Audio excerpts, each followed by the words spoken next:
নতুন একটি ছোট গল্পে সবাইকে আবারও সুস্বাগতম জানাই। আমাদের আজকের গল্পের নাম হুমায়ুন আহমেদের লেখা একজন সুখী মানুষ। চলুন শুরু করা যাক আমাদের আজকের গল্প। জাকির সাহেবের বয়স 56। কিছুদিন আগেও তার বয়স 56ই মনে হতো। এখন হঠাৎ যেন তার বয়স অনেকখানি বেড়ে গেছে।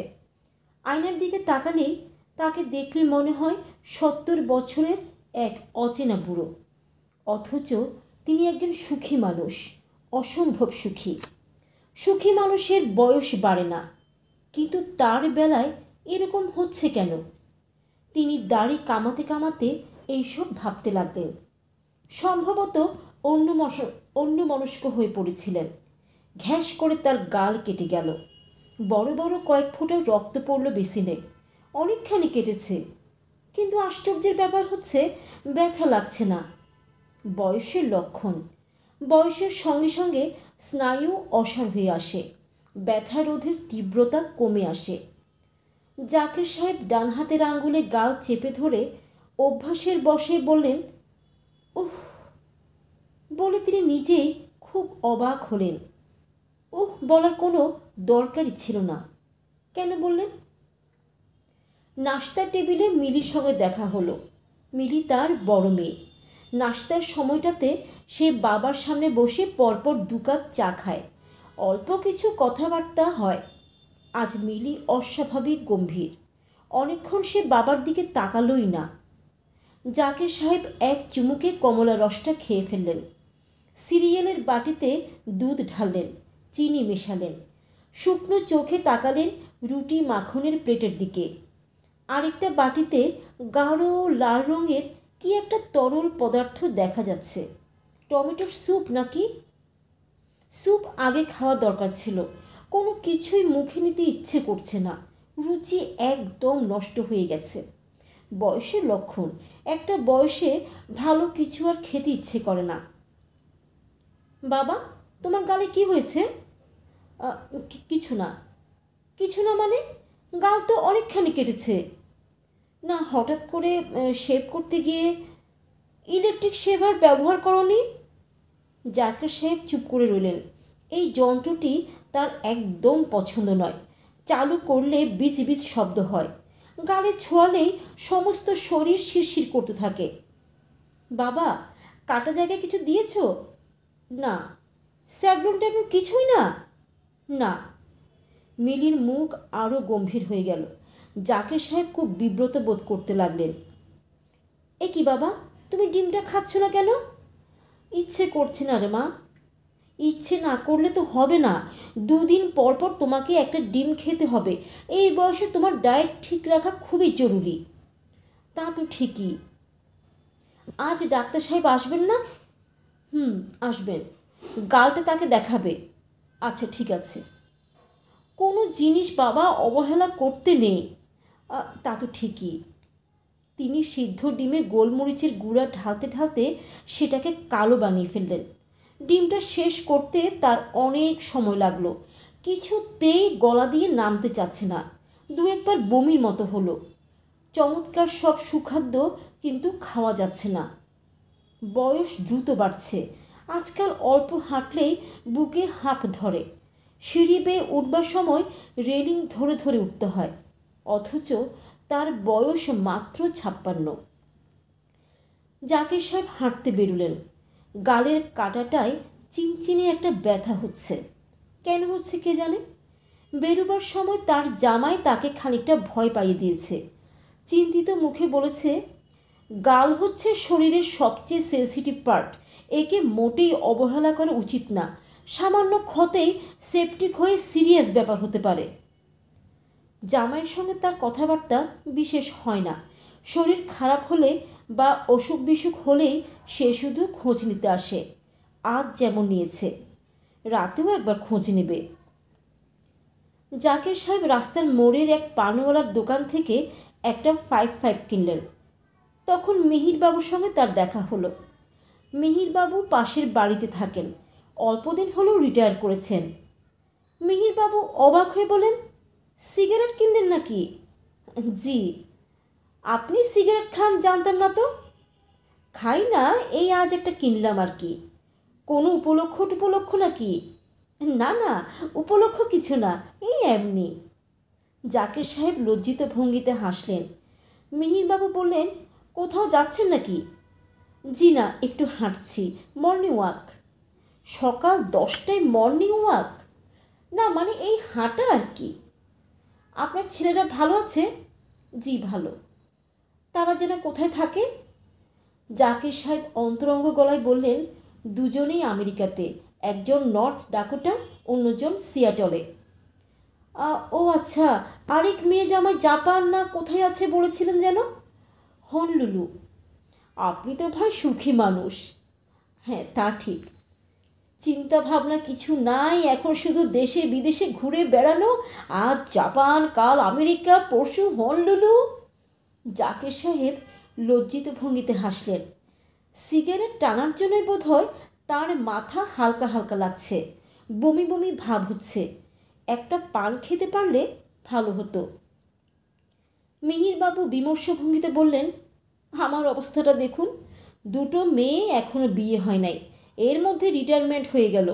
যাই কোথায় এখন বলুন? জীবনে একটা বাড়ি টাড়ি কিচ্ছু করতে পারলাম না। এখন যাচ্ছি গোরান। 5টা টাকা নিয়ে বের হয়েছে, কারণ কি জানেন? না, বেশি নিলে যদি খরচ হয়ে যায় সেই ভয়ে। আচ্ছা ভাই গেলাম, বাস ধরতে হবে। আশ্চর্যের ব্যাপার হচ্ছে, জাকির সাহেবও 5 টাকা নিয়ে বের হয়েছেন। নগদ টাকা তার কাছে বেশি থাকে না, অবশ্যই থাকার প্রয়োজনীয় তেমন নেই। নগদ টাকা দিয়ে তিনি কী করবেন? প্রতিদিন বাজারে যাবার আগে তোতা মিয়া এসে জিজ্ঞেস করে, আপনার কিছু লাগবে? লাগলে কন। মিলি সবসময় বলে, বাবা তোমার প্রচুর টাকা আছে, তোমার 2 ছেলে প্রতি মাসে যত টাকা পাঠায় সেটা তুমি এই জীবনে খরচ করে শেষ করতে পারবে না। সব আলাদা করা আছে, যখন যা লাগবে বলবে। তা তো বলবই, কোনো লজ্জা করবে না কিন্তু। না না, লজ্জা কী জন্য? যদি কোথাও বেড়াতে টেড়াতে যেতে ইচ্ছে করে বলবে। নিশ্চয়ই বলবো মা। যখন যত টাকা লাগে চাইবে আমার কাছে, ক্যাশ টাকা তোমার ঘরে রাখতে চায় না। 5-6 জন কাজের লোক, নগদ টাকা দেখলে লোভ সামলাতে পারবে না, শেষে ওর স্বভাব নষ্ট হবে। হ্যাঁ তা ঠিক, তোমার যখন যা ইচ্ছে করে আমাকে বলবে কিন্তু। হ্যাঁ রে মা, বলবো। জাকির সাহেব বলার মতো তেমন কিছু কখনো খুঁজে পাননি। যে ঘরে তিনি থাকেন সে ঘরে লাল রঙের ছোট একটা ফ্রিজ আছে, 12 ইঞ্চি একটা রঙিন টিভি আছে। যে খাটে তিনি ঘুমান তার গদিটি 8 ইঞ্চি ফোমের। বিছানার পাশেই বেতের একটা ইজি চেয়ার, হাতের কাছে বইয়ের শেলফ। নিউজউইক এবং টাইম, এই দুটি পত্রিকা তার জন্যই রাখা হয়। একজন ডাক্তার আছেন যিনি সপ্তাহে একবার তার ব্লাড প্রেশার মেপে যান। মিলি ঘড়ির কাঁটা ধরে প্রতি রাতে 10টায় এসে বাতি নিভিয়ে যায়। রাত জাগলে তার শরীর খারাপ করবে তাই। তার খাটের পাশে একটা সুইচ আছে, যার টিপলেই রান্নাঘরে কলিং বেল বেজে ওঠে। তোতা মিয়া ছুটে এসে জিজ্ঞেস করে কিছু লাগবে কি না। গত সপ্তাহেই ছোট মেয়ে চিঠি পেলেন। সে লিখেছে, বাবা তুমি কি হনলুলু বেড়াতে আসতে চাও? 3 মাসের ভিজিটার্স ভিসা নিয়ে চলে আসো না, তোমার খারাপ লাগবে না। বড় আপার চিঠিতে দেখলাম তুমি সারাক্ষণ বিষণ্ণ হয়ে থাকো। এর কারণ কি? তোমার কি কোনো কিছুর অভাব আছে? মিলি কি তোমার যত্ন করছে না? কোনো রকম সংকোচ না করে লিখবে। তার কোনো অসুবিধা নেই, মিলি তার খুব ভালো যত্ন করছে, তিনি যথেষ্ট সুখী আছেন। তার এখন মনেই পড়ে না এককালে তিনি দরিদ্র ছিলেন। 4টি ছেলে মেয়েকে মানুষ করতে গিয়ে মাথা খারাপের জোগাড় হয়েছিল। একসময় এও ভেবেছিলেন ফয়সাল আইএসসি পাশ করা মাত্র তাকে কোনো একটা চাকরিতে ঢুকিয়ে দেবেন। ভাগ্যিস সেরকম কিছু করেননি। অমানসিক কষ্ট করেছেন ছেলেদের জন্য, তারাও মনে রেখেছে সেসব। যেবার তার রক্ত আমাশা হলো, কি ব্যস্ত হয়ে পড়ল সবাই। প্রতি রাতে টেলিফোন, এত দূর থেকে টেলিফোন, নিশ্চয়ই 600-700 টাকা করে লাগতো। বড় ছেলে মাসিক বরাদ্দের টাকা ছাড়াও বাড়তি $1000 পাঠিয়েছিল চিকিৎসার খরচের জন্য। মিলিকে লিখেছে, বাবার সেবা যত্নের যেন জন্য 24 ঘন্টার একজন নার্স রেখে দেবে। খরচের জন্য চিন্তা করবে না। তার দু ছেলেরই হাত খুব দরাজ। তাদের কথা মনে হলে একটা তৃপ্তির ভাব আসে, মন ভালো হয়ে যায়। তারা অনেক কিছু করেছে তার জন্য, কিন্তু তিনি নিজের মা বাবার জন্য কিছুই করতে পারেননি। তার বাবা শেষ বয়সে বড় ভাইয়ের সঙ্গে থাকতেন। বড় ভাই ঘন ঘন চিঠি লিখতেন, বাবাকে আমার ঘাড়ে ফেলিয়া তোমরা সকলে কী প্রকার নিশ্চিন্ত আছো তাহা আমি বুঝিতে পারি না। বৃদ্ধ পিতামাতাকে লালন করিবার দায়িত্ব কি আমার একার? তোমার কি কিছুই করিবার নাই? এই পত্র পাওয়া মাত্র বাবার খরচ হিসাবে অতি অবশ্যই 50 টাকা মানি অর্ডার যোগে পাঠাইবা, আমি বিশেষ অসুবিধায় আছি। এই জাতীয় চিঠি তিনি সবসময় উপেক্ষা করেছেন। সেজন্য অবশ্যই তার মনে কোনো অপরাধ বোধ নেই। তিনি দরিদ্র ছিলেন, খুবই দরিদ্র। বাবাকে দেখা তার পক্ষে সম্ভব ছিল না। জাকির সাহেব দুপুর 11টার দিকে বাসায় ফিরলেন। মিলি বিরক্ত হয়ে বলল, কোথায় কোথায় ঘুরছিলে রোদের মধ্যে? তিনি অপ্রতিভ ভঙ্গিতে হাসলেন। কিছু খাবে এখন? হ্যাঁ না মা। ঠান্ডা কিছু খাও, বেলের শরবত করে দিক? আচ্ছা ঠিক আছে, দিতে বল। তুমি ঘর থেকে বেরোবার পরপর ফয়সাল টেলিফোন করেছিল, গাল কাটার খবর বললাম। সে খুব বিরক্ত হয়েছে, বারবার বলছিল বাবা এত অসাবধান কেন। তিনি লজ্জিত বোধ করলেন। মিলি বলল, এখন থেকে তোতা মিয়া তোমার শেভ করে দেবে, বুঝলে? আচ্ছা। জাকির সাহেব বরফ দেয়া ঠান্ডা বেলের শরবত খুব তৃপ্তি করে খেলেন। জিনিসটা ভালোই। মিলি বলল, সিদ্দিক আজ আবার এসেছিল। তিনি শঙ্কিত বোধ করলেন। সিদ্দিক তার বড় ভাইয়ের ছেলে, কিছুদিন পরপরই সাহায্যের জন্য আসে। মিলি বিরক্ত হয়।